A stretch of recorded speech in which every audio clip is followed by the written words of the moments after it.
ఇరాన్పై America చివరి నిమిషంలో దాడుల ప్రణాళికను రద్దు చేసుకోవడం వెనుక గల్ఫ్ దేశాలు కీలక పాత్ర పోషించినట్లు తెలుస్తోంది. ఇరాన్లో రగులుతున్న నిరసనలను కారణంగా చూపుతూ ఆ దేశంపై దాడికి దిగేందుకు అమెరికా అధ్యక్షుడు డొనాల్డ్ ట్రంప్ దాదాపు సిద్ధపడ్డారు. అయితే గల్ఫ్ దేశాలు రంగంలోకి దిగి మధ్యవర్తిత్వం నేర్పడంతో ట్రంప్ వెనక్కి తగ్గినట్లు అంతర్జాతీయ మీడియా సంస్థలు వెల్లడించాయి.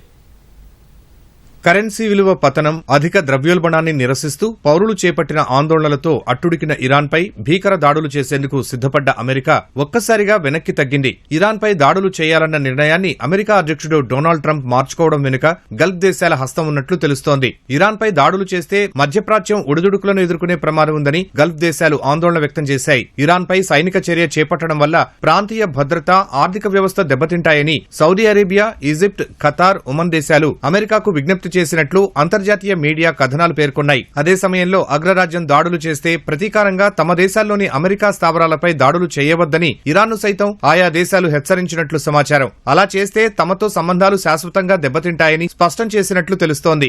ఆందోళనకారులను ఇరాన్ ఉక్కుపారంతో అణచివేయడంపై తీవ్ర ఆగ్రహం వ్యక్తం చేసిన అమెరికా దాడులు చేసే ఉద్దేశంతో దక్షిణ చైనా సముద్రంలో ఉన్న తమ యుద్ధ విమాన వాహక నౌకను పశ్చిమాసియాకు మళ్లించింది. దాడులకు ఇరాన్ ప్రతిదాడి చేసే అవకాశం ఉన్న నేపథ్యంలో ఖతార్లో ఉన్న అల్ ఉదైద్ వైమానిక స్థావరం నుంచి కొంతమంది సిబ్బందిని అమెరికా ముందు జాగ్రత్తగా తరలించింది. సౌదీ అరేబియాలోని అమెరికా ఎంబసీ కూడా ఈ మేరకు అడ్వైజరీ జారీ చేసింది. అల్ ఉదైద్ వైమానిక స్థావరం వైపు వెళ్లవద్దని, అనవసర ప్రయాణాలు మానుకోవాలని సూచించింది. ఈ క్రమంలోనే ఇరాన్తో అమెరికా యుద్ధం అనివార్యమనే పరిస్థితులు కనిపించాయి. దీంతో రంగంలోకి దిగిన గల్ఫ్ దేశాలు అమెరికా, ఇరాన్తో ఏకకాలంలో సంప్రదింపులు జరిపినట్లుగా తెలుస్తోంది. యుద్ధం వల్ల దారితీసే పరిణామాలను రెండు దేశాలకు వివరించడంతో ఇరు దేశాలు వెనక్కి తగ్గినట్లుగా తెలుస్తోంది. గల్ఫ్ దేశాల దౌత్యం కారణంగానే ట్రంప్ వైఖరిలో మార్పు వచ్చినట్లు సమాచారం. ఆందోళనకారులను ఉరితీసే ప్రణాళికలను ఇరాన్ రద్దు చేసిందని ఆయన చెప్పడం ఇందులో భాగమని తెలుస్తోంది. ప్రస్తుతానికి ఉద్రిక్తతలు తగ్గినట్లు కనిపిస్తున్నా రాబోయే రోజులు ఎలా ఉంటాయనే దానిపై స్పష్టత లేదు. రెండు దేశాల మధ్య యుద్ధం జరగకుండా మధ్యప్రాచ్య దేశాలు తమ ప్రయత్నాలు కొనసాగిస్తున్నాయి.